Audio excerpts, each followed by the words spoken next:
Hola, ¿cómo están? Bienvenidos a Input Colectivo.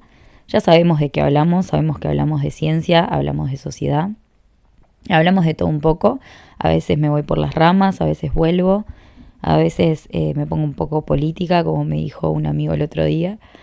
Y bueno, nada, también aclarar un poco que yo siempre acá vengo a dar un poco de información de lo que está pasando y también un poco de contexto a algunas cosas, o porque siento que influyen en lo que estoy contando, o bien porque siento que hay cosas que está bueno que sepamos, y siempre está bueno que igualmente busquemos diferentes campanas, ¿no? Yo por ahí a veces traigo una muy sesgada desde mi lado de vista, o desde mi profesión, o desde lo que yo estoy viviendo en este momento, pero que siempre hay diferentes campanas para todo, y bueno, está bueno mínimo como preguntarse acerca de las cosas o saber que existen para después buscarlas, ¿no? Como que yo acá tiro algunos pantallazos o algunas cosas porque son bastante espontáneos los capítulos y como que así me gustó plantearlo un poco.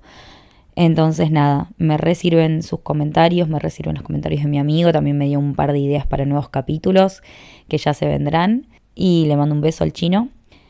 Así que hoy vengo a hablar de embriología, esta ciencia que estudia a los embriones, por decirlo de alguna manera, y cómo fue cambiando el concepto de lo que viene a ser la embriología hoy en día con respecto a la embriología, lo que estudiaba la embriología antes.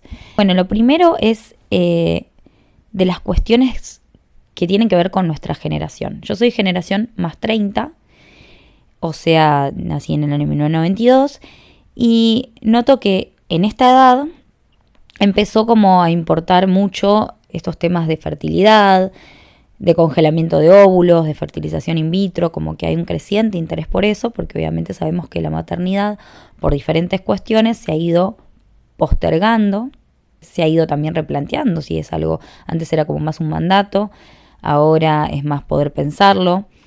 También se está generando mucho el mandato de, bueno, no ser madre, ¿no? ¿Por qué tengo que ser madre? O decir que queremos ser madres jóvenes, quizás suena como un poco chocante, ¿no? Como que ahora está el otro mandato. El de pensarlo, el de saber que no es algo que nos va a venir a completar. Pero bueno, para muchas personas sí es importante. Y entonces creo que siempre hay que hablar desde el deseo propio, porque hay muchos deseos colectivos que nos interpelan, ¿no?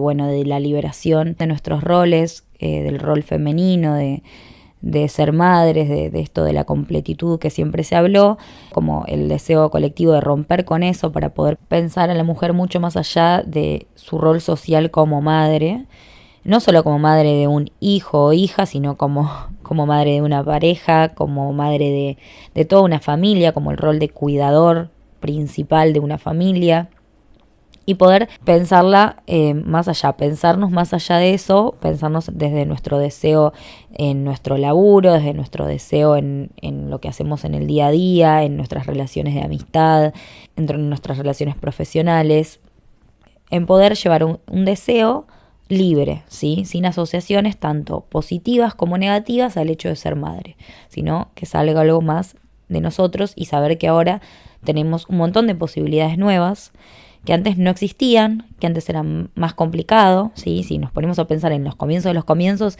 había muchas mujeres, yo por ejemplo estoy viendo una serie que es orientada en los años 20, empieza como en la preguerra y después ya sigue en la posguerra de la Primera Guerra Mundial, y muchas mujeres morían en el parto en ese momento. Bueno, ¿cómo pasó? Pasaron 100 años, pasó un siglo en el medio en el cual ha ido cambiando drásticamente no solo la visión de familia, la visión de la mujer en la familia, la visión de dejar o no descendencia, sino también la ciencia que nos permite otras cosas, que nos permite primero vivir, pese a tener que parir, nos permite elegir cómo parir, nos permite tener menos dolor, acceder a más conocimiento y también el rol de estudiar un poco el cuerpo de la mujer, ¿no? Porque cuando se han estudiado muchas enfermedades o cuando se estudia, por ejemplo, cuando se estudió mucho las vacunas del COVID, los efectos nocivos que tienen algunos tratamientos, efectos secundarios, muchas veces se dejaba de lado el cuerpo de la mujer, el útero, el ciclo menstrual. Piensen que el ciclo menstrual es algo que nos pasa todos los meses y que para muchas mujeres es muy inhabilitante. Puede producir esos días mucho dolor de cabeza, cambios hormonales que nos llevan a irritabilidad, a más sensación de dolor, como que el umbral de dolor cae, entonces sentimos mucho más todo. Entonces eso es muy inhabilitante. Eso no quiere decir que no podamos hacer las cosas, pero a la vez sí reconocernos en esa limitación en cuanto a que es algo que no hay que tomar para el lado de, ay, ¿qué pasa? ¿Estás de mal humor? ¿Estás en tus días? Sino por el contrario, entender cómo funcionan esos días, cómo va siendo un ciclo en el que estamos muy dominados por las hormonas y cómo eso va de la mano con las tareas que podemos realizar, las tareas que es mejor que quizás no realicemos y ser conscientes de cómo nos puede afectar tomar algo, tomar una medicación y demás. Yo estudiaba hasta que los síntomas, por ejemplo, de un infarto se sienten diferentes, o sea, como que lo que siempre se toma de generalidad para determinados síntomas o determinadas conductas frente a una enfermedad es el hombre y no la mujer, no tanto la mujer. Entonces, como que a la mujer pueden suceder otras cosas y más cuando están atravesadas por el ciclo menstrual.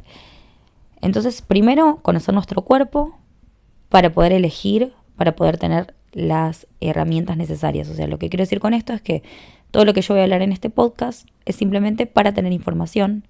La información es poder, digamos, si nosotros tenemos información sobre cuestiones de fertilidad, de qué podemos hacer, de qué nos conviene, no tiene que ser una presión. Si yo les digo que la fertilidad baja muchísimo a partir de los 35 años, con esto no quiero decir que hay que tener hijos antes de los 35, sino por el contrario, saber simplemente tener la información de que si los quiero tener después de esa edad, va a ser un poco más difícil que si yo misma tuviera 30. Después, esto es una generalidad, entonces ahí va a haber casos particulares donde hay, de hecho, gente que es joven y tiene una baja fertilidad o gente que por el contrario es mayor y tiene una alta fertilidad, pero ahí existen otro tipo de riesgos que no están atravesados en sí por la fertilidad, digamos. Podemos quedar embarazadas, pero hay dificultades con el desarrollo de ese embrión. Entonces, está bueno que tengamos esa información y en base a eso podamos tomar decisiones más alineadas con nuestro deseo y más alineadas con lo que queremos para nuestra vida, ¿no? Poder un poquito proyectar, sin que sea una presión más, sino por el contrario, que sea la información nos aliviane de determinados mandatos y además poder un poco sacarle la careta a ciertos mitos que siempre creímos como ciertos y quizás hoy en día hay que pensarlos de otra manera y eso también nos va a ayudar a sentirnos un poco más tranquilos con el proceso. Por lo menos es lo que a mí me ha hecho sentir tranquila, saber un poco averiguar más y empezar a pensar esto, a pensar lo que yo quería, cuándo quería y nada. Entonces creo que es un momento en el que a muchas personas más 30 nos puede empezar a interesar cuando sabemos que todavía no llegamos a eso y que estamos muy lejos por cuestiones personales, cuestiones profesionales, cuestiones monetarias, lo que sea, podemos estar lejos, pero sabemos que estamos en una edad en que tenemos que empezar a considerar determinadas opciones. Así que bueno, vamos a empezar a hablar de todo eso. Tengo una amiga embrióloga que trabaja y se dedica a eso y le hice una serie de preguntas que me respondió, me mandó unos audios. La primera pregunta que le hice es ¿qué sucede con la fertilidad a medida que avanzamos en edad? Bueno, con respecto a la edad, se sabe que a medida que va avanzando la edad, la calidad es mucho menor, se observa mucho, o sea, te das cuenta al momento de la extracción de los óvulos, te das cuenta quizás en la morfología, en la cantidad y obviamente en la calidad. Pero bueno, muchas veces pasa que por ahí son casos más atípicos, que por ahí en mujeres jóvenes también hay baja calidad de óvulos, baja reserva ovárica y bueno, la calidad de los embriones no son tan buenas cuando son jóvenes. Hay de todo obviamente, esto es biología, todo puede pasar, no es exacto, no es matemática, pero bueno, siempre se sabe que por lo general cuanto más edad tiene la mujer, influye con respecto a la calidad y disminuye esa calidad del óvulo. Y con respecto a lo que es el esperma también va ocurriendo lo mismo. Quizás no es tan notorio, pero sí ocurre. Bueno, una cuestión para hablar, ¿no?, de esto que me comentaba mi amiga, mil gracias Macu, una genia como embrióloga, ella trabaja en Neuquén, es el tema de la reserva ovárica. Ella venía comentando esto, que la reserva ovárica disminuye, o sea, no solo la cantidad, sino también esta calidad de los óvulos. Lo loco es pensar que desde antes de nacer, una persona con ovarios ya tiene destino reproductivo escrito en números, ¿sí? ¿Por qué? Porque durante el desarrollo fetal, los ovarios llegan a tener entre 6 y 7 millones de ovocitos inmaduros y al momento de nacer ya quedan alrededor de 1 millón más o menos. Para cuando llegamos a la pubertad, tenemos apenas entre 300 y 400 mil. Solo unos 400 o 500 óvulos llegarán a ovular a lo largo de la vida fértil. Entonces, el resto se pierde de manera natural, un proceso que se denomina atresia ovárica, y no hay forma de detenerlo, digamos. Es parte de la biología, de lo intrínseco del ovario, de cómo funciona el ovario. Entonces, nacemos con todos los óvulos que vamos a tener el resto de la vida y además estos óvulos los vamos perdiendo y vamos llegando con muy pocos a la pubertad. Entonces, ¿qué pasa con la edad? Con los años aumenta el riesgo de determinados errores cromosómicos. Los cromosomas son estos empaquetamientos de nuestro ADN, de nuestro material genético, y durante la división celular del óvulo, lo que hace que las tasas de fertilización o de implantación bajen y el riesgo al aborto espontáneo suban es justamente estos errores que se dan en los cromosomas. Esto sucede, esto aumenta el riesgo a medida que vamos siendo mayores, ¿sí? O sea que hay una mayor probabilidad de que esto pase. ¿Esto quiere decir que va a pasar? No. ¿Esto quiere decir que no va a pasar? Tampoco. O sea, aumenta la probabilidad, ¿sí? Porque muchas veces nos cuentan o nos traen casos de, no sé, por ejemplo, mi abuela que tuvo a mi tío a los 43 años. Sí, obviamente se puede. Hoy en día estamos viendo muchísimo eso porque justamente se está prolongando o se está extendiendo el momento en el que los padres deciden ser padres. Entonces, se ve mucho, recontrapasa, pero lo que sí tenemos que saber es que es más baja la probabilidad de que pase y es más alta la probabilidad de determinados riesgos, como los que veníamos diciendo, de determinados daños cromosómicos que impiden o tanto la fertilización o tanto la implantación, o bien pueden tener unos problemas después en el desarrollo de ese embrión. Entonces, estas son las cosas que pueden pasar. ¿Cómo evaluamos la fertilidad hoy, ¿no? La ciencia sabemos que permite medir algunos indicadores para que nosotros podamos estimar la reserva ovárica.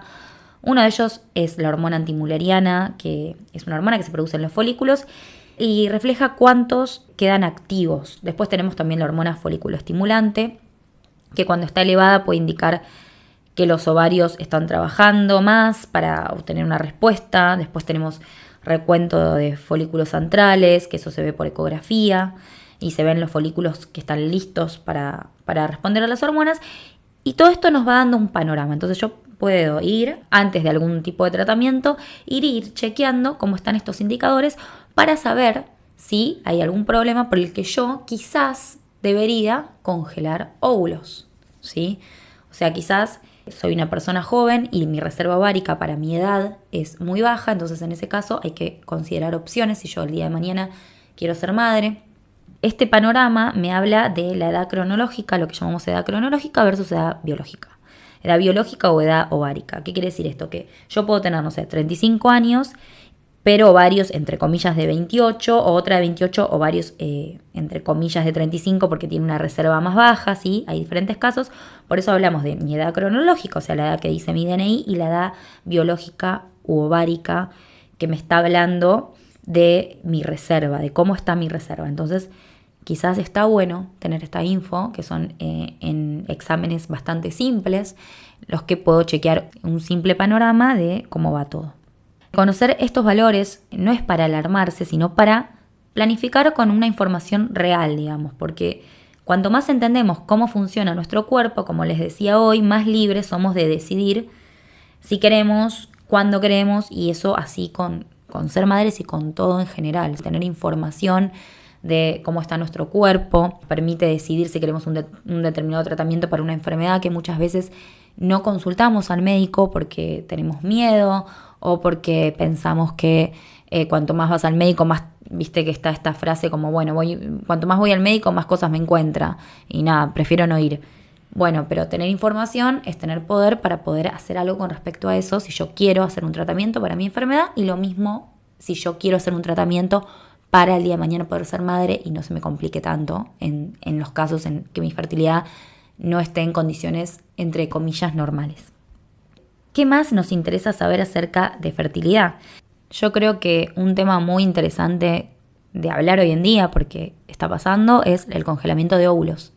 Hay congelamiento de óvulos, o sea que ahí yo, mujer, voy y congelo mis óvulos, o congelamiento de embriones, que pareja va y congela los embriones generados a partir del óvulo de la mujer y el espermatozoide del hombre.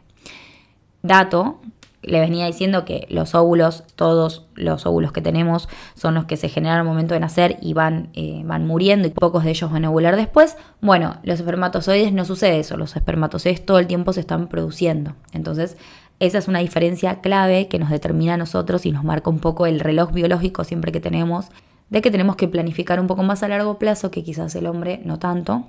Si bien baja la calidad del esperma y si bien hay más riesgo aumentado en un hombre mayor de estos errores cromosómicos luego, de todas maneras es mucho menor el impacto o la influencia del hombre, del componente del hombre en la formación del embrión que el de la mujer. Entonces esto es algo con lo que lamentablemente tenemos que lidiar las mujeres en ese sentido, ¿no? Además de la edad ovárica biológica, que puede variar según la genética, tenemos que saber que también puede variar de acuerdo a nuestro estilo de vida, ¿sí? Varía de acuerdo al tabaquismo, a nuestra nutrición, a si tenemos o no endometriosis, a si estamos bajo algún tratamiento médico. De hecho, muchas mujeres que, por ejemplo, atraviesan un cáncer, les preguntan si quieren congelar óvulos antes del tratamiento, porque el tratamiento de quimioterapia y radioterapia puede influir después en la posibilidad de tener hijos, puede matar a muchos óvulos de esa mujer. Entonces les preguntan si antes de ese tratamiento quieren congelar óvulos. Esto es sumamente importante conocerlo. Bueno, entonces de congelamiento también le pregunté a mi amiga para que me cuente. Bueno, con respecto a los embriones congelados y por cuánto tiempo pueden estarlo, bueno, son embriones que muchas veces las pacientes y los pacientes deciden no transferirlos en el momento en el cual se hacen el procedimiento, sino que, bueno, por un montón de motivos. Puede ser por cuestiones de que el endometrio no está del todo listo, puede ser por cuestiones, no sé, de querer hacer una biopsia embrionaria, puede ser que, no sé, haya algún tipo de infección, no sé, urinaria, o que la paciente esté justo enferma, o simplemente que los dejen congelados porque, bueno, no quieren transferirlos en este momento o en ese momento y lo quieren hacer en otro. ¿Por cuánto tiempo? El tiempo es indefinido, se congela a menos 198 grados en tanques específicos con nitrógeno líquido. Otra pregunta que me pareció clave es hablar un poco más de los costos de estos tratamientos. Bueno, con respecto a la accesibilidad, son procedimientos y tratamientos que son accesibles porque la mayoría de las obras sociales lo cubren o deberían cubrirlo. Cuando no es así, o sea, el 100% porque hay una ley, cuando no es así, bueno, se presenta una carta documento y bueno, luego un recurso de amparo, pero bueno, en lo que es Argentina debería ser así. ¿Esta ley ocurre en todo el mundo? Bueno, esto es lo que me dice mi amiga. Sé que en Argentina y en Uruguay tienen cobertura al 100%, pero en el resto de los países o no tienen cobertura o tienen cobertura al 50%. Qué importante las leyes que hablen de salud, ¿no? No dejemos de fijarnos cuando estas leyes salen, de fijarnos qué leyes podrían beneficiarnos como sociedad para estar ahí presentes en el momento en que se genere la votación, en el momento en que se generen las discusiones y los debates. Esto que me contó Macu para mí es muy loco, muy interesante, porque yo no tenía ni idea de que esto tenía que ser así, no tenía ni idea que había una ley. Y efectivamente, desde 2013, la Ley Nacional 26.862 garantiza el acceso integral a técnicas de reproducción médicamente asistida, tanto de baja como de alta complejidad. Ahora voy a hacer una distinción entre baja y alta complejidad, porque hasta ahora estamos hablando de tratamiento de fertilidad, pero no estamos hablando del tipo de complejidad. El tema es este, bueno, como decía Macu, debe ser cubierta al 100%, ¿no? Incluye hasta determinados tratamientos y demás, pero claro, el requisito es una evaluación médica previa, digamos, tiene que haber como un diagnóstico de una infertilidad o de una indicación médica que esté justificada para que la obra social te lo cubra. A lo que voy con esto, yo, Luisina, 32 años, reserva ovárica buena, esto no me lo va a cubrir la obra social, yo esto lo voy a tener que pagar aparte. Y los precios de eso ya son bastante caros. Yo estuve averiguando hace unos meses y el procedimiento era como algo así como 4 millones de pesos. Después pásenme data si tienen data distinta que me sirve, ¿sí? O de gente que trabaje en estos lugares también. Pero es un procedimiento muy caro y después hay que mantenerlos, que no sé si son 300 o 400 dólares anuales. Mantenerlo no es tan caro relativamente a los óvulos congelados, pero sí el procedimiento, de estimulación que implica una estimulación hormonal para estimular la ovulación, la extracción de los óvulos y su criopreservación o congelamiento, y ese procedimiento es bastante caro. Así que nada, lo bueno es esto, que en casos de infertilidad la obra social debería cubrirlo. El tema, obviamente es que en la práctica esta accesibilidad real varía, porque en el sistema público sabemos que hay pocos centros especializados y hay listas de espera larguísimas. Y en el sector privado, como les decía, un ciclo de fertilización in vitro puede superar los entre 3.000 y 5.000 dólares. Entonces, ni hablar el acceso a técnicas complementarias que puede haber. Así que me pareció re importante saber y conocer esa ley. Está buenísimo saber que hay algo que nos ayude en casos de infertilidad, en estos casos que les contaba hoy de congelamiento, porque hay una enfermedad como por ejemplo cáncer, también debería cubrirlo esta ley. Y si no, como decía mi amiga, vamos a un amparo. Ahora, ¿cuáles son los tratamientos de alta complejidad y cuáles los de baja? El tratamiento de baja complejidad es donde no hay una manipulación del óvulo. Lo que se hace es, sí se induce la ovulación, sí, mediante fármacos, para estimular a la ovulación, generalmente se dan gonadotrofinas, y se hace un coito programado, o sea, se indica el momento óptimo para mantener relaciones sexuales y llegar a un embarazo.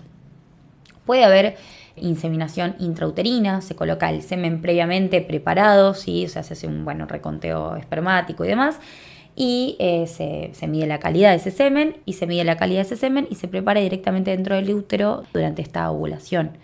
Entonces, en este caso se usan cuando no hay un problema severo. Estos tratamientos de baja complejidad hay en todo el país, ¿sí? Hay muchas clínicas. Y ahora ya cuando nos metemos en alta complejidad, sí, las opciones no son tan abundantes.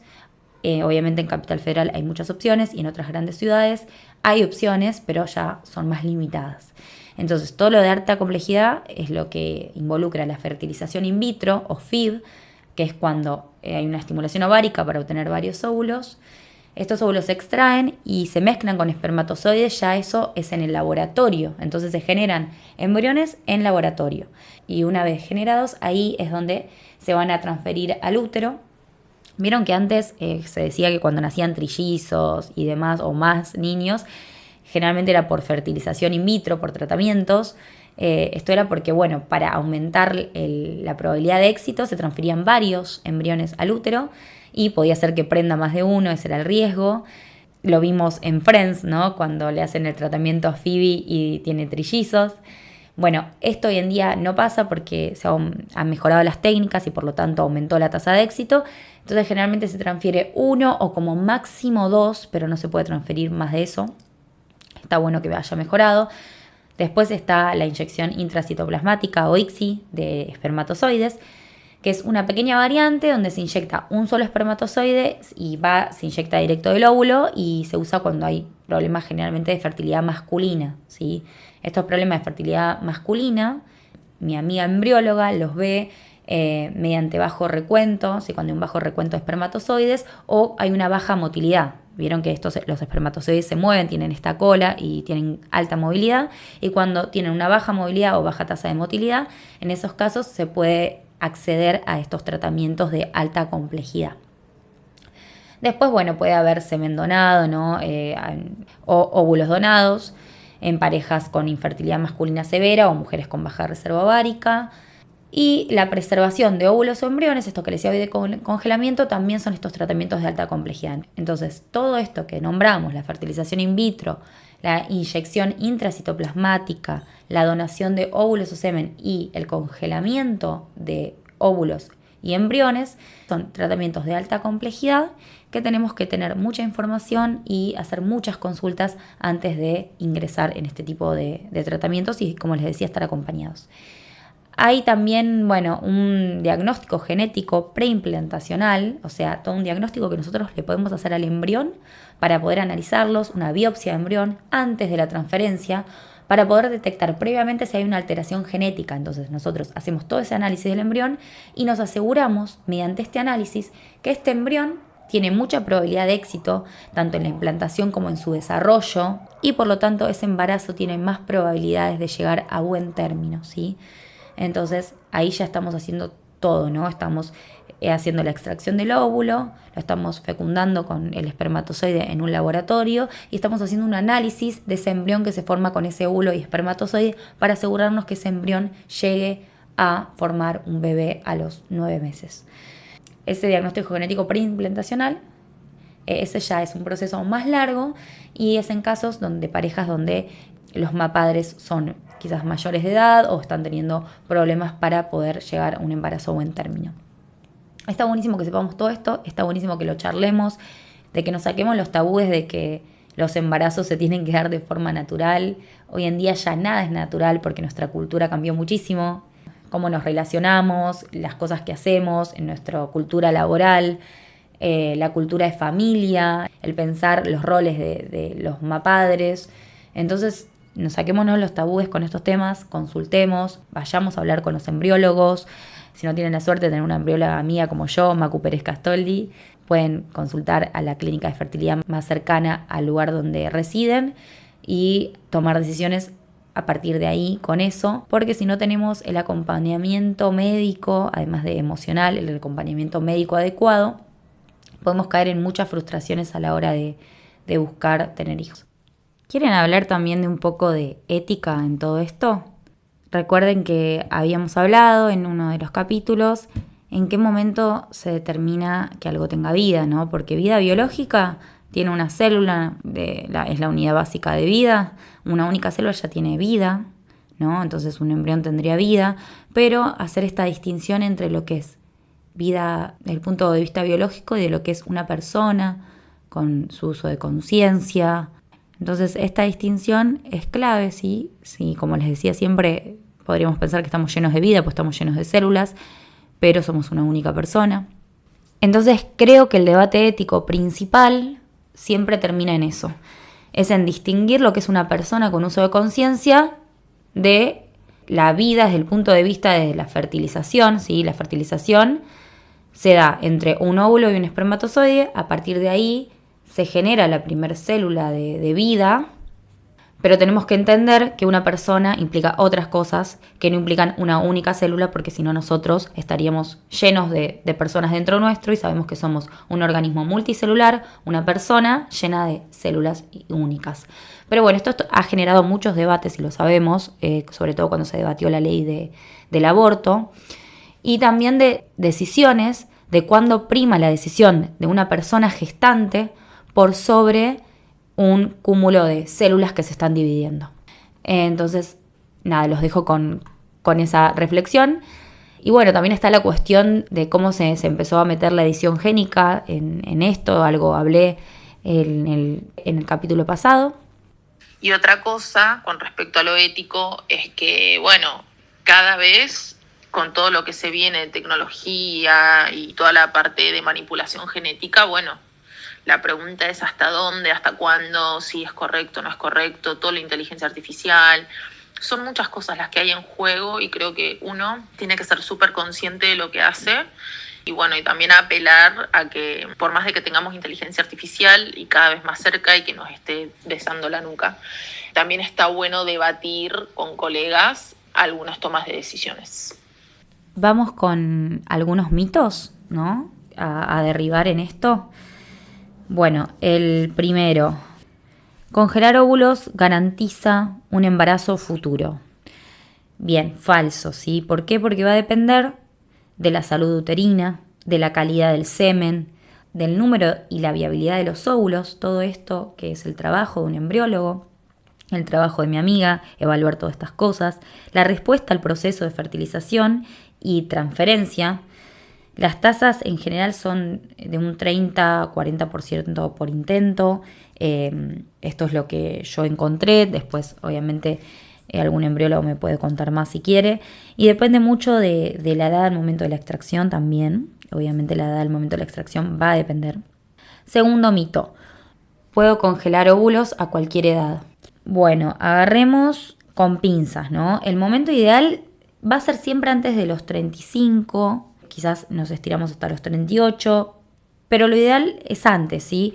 Cuando la calidad ovocitaria aún es alta, obviamente que va a depender, ya dijimos que la edad cronológica no es lo mismo que la edad ovárica, va a depender, pero estamos hablando en generalidades. Después de los 38 la cantidad y la viabilidad de los óvulos disminuye drásticamente y el proceso se vuelve menos efectivo. Entonces, bueno, si se puede hacer a cualquier edad, sí, pero pongámosle un pero. O sea, la criopreservación, esto de preservar los óvulos en frío, criopreservación, no rejuvenece los óvulos, solo conserva los que ya existen en ese punto del tiempo, ¿sí? Pero no va a rejuvenecer los óvulos.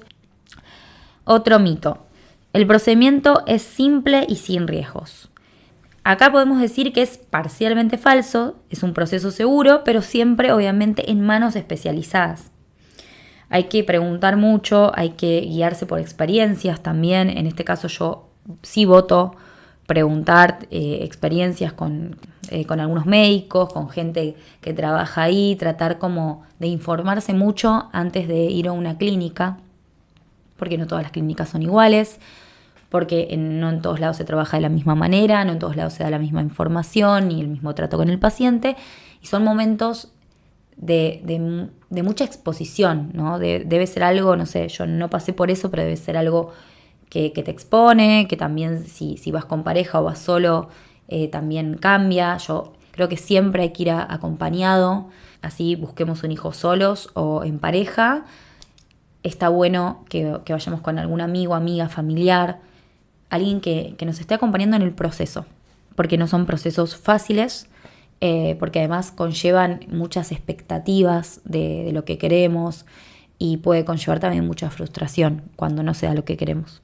Entonces hay que considerar ese impacto emocional, ¿viste? Esas ansiedades, estrés. Bueno, otro mito. ¿Es mejor congelar embriones que óvulos? Bueno, depende, ¿no? Los embriones suelen tener tasas de implantación más altas porque ya pasaron por una primera selección natural, pero congelarlos implica fecundar los óvulos, o sea, lo que requiere esperma, y plantea una decisión ética y legal sobre el destino después, ¿no? En cambio, si yo congelo óvulos, yo mantengo la autonomía individual, después va a tener un paso más cuando se usan, ¿sí? La fecundación posterior que se tiene que ver con el esperma, pero bueno, es algo más unilateral, ¿sí? Cuando ya hablamos de cuestiones bilaterales, bueno, después va a haber un tema con esos embriones en el futuro. Quizás yo congele embriones, a los 30 años cumplí 30, decidí congelar embriones con mi pareja, a los 38 me separo, había considerado no tener hijos antes de los 38 porque quería hacer otras cosas con mi vida, total tenía los embriones, pero resulta que a los 38 me separé y ya esos embriones no los puedo usar a menos que me dé permiso mi expareja, y sabiendo que biológicamente va a ser hija o hijo de esta expareja. Entonces ahí ya si me separo y me quedo solamente con embriones y no congelé óvulos, es más complicado. Entonces, bueno, por eso, no siempre es mejor congelar embriones que óvulos. Siempre va a depender, ¿no? del proyecto. Básicamente no hay una opción mejor o universal, es un proyecto reproductivo, ¿sí? Pensemos en esto, hablar de proyectos reproductivos sin que nos asuste, sino por el contrario que nos dé la firmeza para poder avanzar o decir no avanzo con esto. Bueno, quinto mito y en el que más reflexioné. Es una forma de liberación femenina. Es falso o al menos es incompleto, ¿sí? Porque nosotros podríamos pensar que congelar óvulos nos va a liberar mentalmente porque bueno, listo, ya está. No tengo que pensar en si quiero ser madre o no quiero ser madre ahora, porque ya congelé y de última veo a los 40. Pero hay una cultura que nos dice, bueno, si no querés tener hijos, por las dudas congela porque quizás de grande quieras tener hijos y te arrepientas. Entonces siempre hay como, no estoy tan segura en esto de que es una liberación lo de congelar óvulos. Creo que hay veces que realmente no queremos tener hijos y está bien y no tenemos que estar congelando por las dudas, sino porque además se genera todo un negocio obviamente alrededor de esto. Congelar óvulos no es barato. Hay que poner varias cosas en la balanza y tener en cuenta que la liberación en realidad nos la da nuestra propia libertad, como les decía hoy, de decidir en base a información con la que contamos. O al menos esa es mi humilde opinión. Como les decía, entonces el objetivo de este capítulo no es generar una presión más, sino informar, acompañar para poder tomar decisiones conscientes. El reloj biológico no suena para todas igual, es un proceso biológico complejo que tiene su propio ritmo y que vale la pena entender sin miedo. Así que espero que esto les sirva para tener información. A mí me sirvió en su momento buscar sobre esto y me sirve estar hablándolo ahora. Así que muchas gracias por estar del otro lado, por escuchar este podcast. Y nada, compártanselo a alguna amiga que pueda interesar escucharlo o algún amigo también. Los hombres, los varones en este sentido, si bien no tienen este reloj biológico que los corre tan rápido, pueden estar con alguien que sí y hay informaciones que también ellos tienen que tener. Así que gracias, un beso.